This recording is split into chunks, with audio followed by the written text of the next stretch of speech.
আসসালামু আলাইকুম। এটি ইন্টারেস্টিং খবর এই কারণে, যদিও এটি রাজনৈতিক খবর।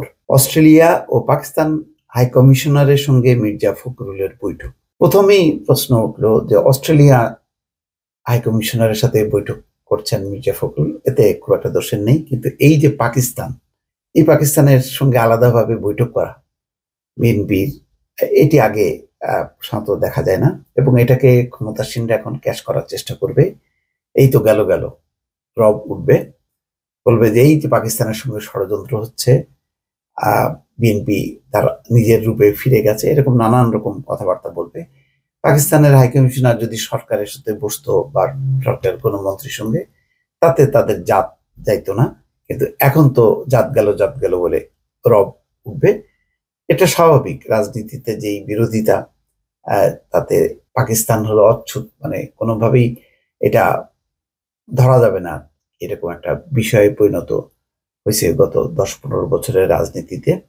এবং আওয়ামী লীগের নেতারা যেভাবে প্রকাশ্যে একেবারে পাকিস্তানের বিরুদ্ধে কথা বলে, কিন্তু ঠিকই পাকিস্তানের সাথে প্রোটোকল রক্ষা হয়, ফজলিয়াম ন্যাংরাম বিনিময় হয়, এই পাশে যায় ওই পাশে আসে, তো এতেও কোনো সমস্যা হয় না। কিন্তু কেন জানি বিএনপির সাথে যখনই নাকি এই নামটা চলে আসে পাকিস্তান, তখনই একেবারে লাফালাফি শুরু হয়ে যায়। তো এখন হয়তো সেটাই হবে। খবর হচ্ছে ঢাকায় নিযুক্ত অস্ট্রেলিয়া ও পাকিস্তানের হাইকমিশনারের সঙ্গে পৃথকভাবে বৈঠক করেছেন বিএনপি মহাসচিব মির্জা ফখরুল ইসলাম আলমগীর। বৃহস্পতিবার এই দুটি বৈঠক অনুষ্ঠিত হয় বলে বিএনপির মিডিয়া সেলের সদস্য শাহরুল কবির খান জানিয়েছেন। জানা গেছে, মির্জা ফখরুল বেলা 11টা থেকে দুপুর 12:15 পর্যন্ত গুলশানে অস্ট্রেলিয়ার হাইকমিশনারের কার্যালয়ে ভারপ্রাপ্ত হাইকমিশনার নার্দিয়া সিম্পসনের সঙ্গে বৈঠক করেন। এরপর বিকালে পাকিস্তানের হাইকমিশনার সৈয়দ আহমেদ মারুফের সঙ্গে বিএনপি চেয়ারপারসনের গুলশানের রাজনৈতিক কার্যালয়ে বৈঠক করেন মির্জা ফখরুল। প্রায় 1 ঘণ্টা ব্যাপী এই বৈঠকে মির্জা ফখরুলের সঙ্গে ছিলেন বিএনপির সাংগঠনিক সম্পাদক শামা উবায়েদ। এই বৈঠকের এইটুকুই খবর।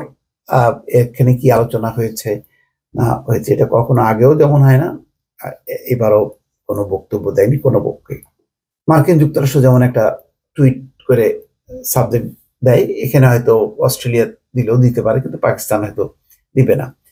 কি কি আলোচনা বা কোনো গুরুত্ব আছে কিনা, নিছকই সৌজন্য কিনা, এটা বোঝা যাচ্ছে না।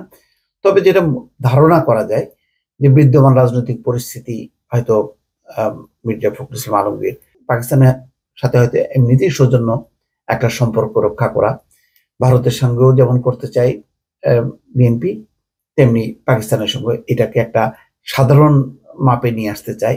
এটা হয়তো একটা কৌশল থাকতে পারে, এবং মানে ভারতকেও হয়তো একটা মেসেজ দিতে পারে দলটি এই সুযোগে।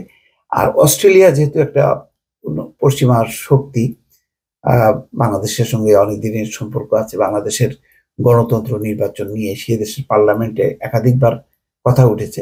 সুতরাং হয়তো বিএনপির স্ট্যান্ড বা বিরোধী দলের স্ট্যান্ড, কিভাবে নির্বাচনটা হলো, বাংলাদেশের মানবাধিকারের পরিস্থিতি কি, বিচার বিভাগ সহ প্রশাসন সব মিলিয়ে হয়তো একটা যেই অবস্থাটা, সেই অবস্থাটা হয়তো ব্যাখ্যা করতে পারে বা আলোচনা করতে পারে।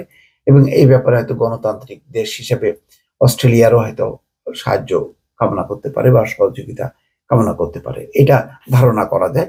তবে এটা ঠিক, যেহেতু পাকিস্তানের হাইকমিশনারের সঙ্গে এই প্রথমবার হয়তো বৈঠক করেছেন মির্জা ফখরুল ইসলাম আলমগীর, এবং এটা তারা জানান দিয়েছে, এখন এটা নিয়ে নিঃসন্দেহে আমার ধারণা যে আওয়ামী লীগের সাধারণ সম্পাদক ওবায়দুল কাদের হয় বিবৃতি দিবে, অথবা কোনো কোনো সাংবাদিক তাকে প্রশ্ন করবেন, এবং এই ব্যাপারে তিনি বিশদভাবে ব্যাখ্যা দেবেন এবং বলবেন যে বিএনপি যে কোন শক্তি, কার মদতে চলে, সেটা মানে বোঝা যাচ্ছে। এরকম হয়তো একটা সমালোচনা দেবে, এবং এটা স্বাভাবিকই বলা যায়। বাংলাদেশের রাজনীতিতে যেই পরিস্থিতি, তাতে এটা অবাক হবার মতো কিছু না। দর্শক, ভালো থাকবেন। আল্লাহ হাফেজ।